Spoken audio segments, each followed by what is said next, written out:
G'day everyone, Shane here from Fanmaster Australia. Today I'm answering a question that we get all the time. Should I go with a diesel heater or an LPG heater?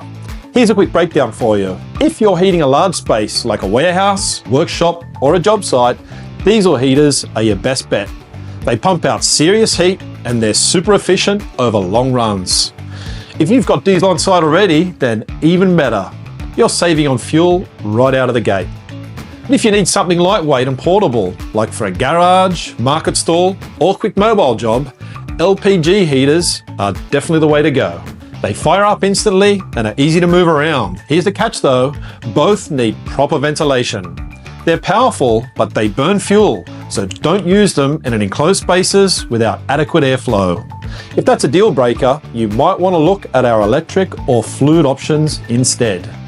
Big space, diesel.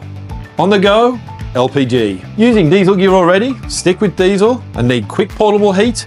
LPG for the win. Still not sure which one's right for you? Give us a call on 1300 900 345 or jump on our website at www.fanmaster.com.au. We'll help you pick the perfect heater for the job. You like what you see? Hit the like button and subscribe to stay in the loop with all things Fanmaster. And remember, next time you're thinking about heating, think Fanmaster. We're more than fans, we're the experts in heating, cooling, and ventilation.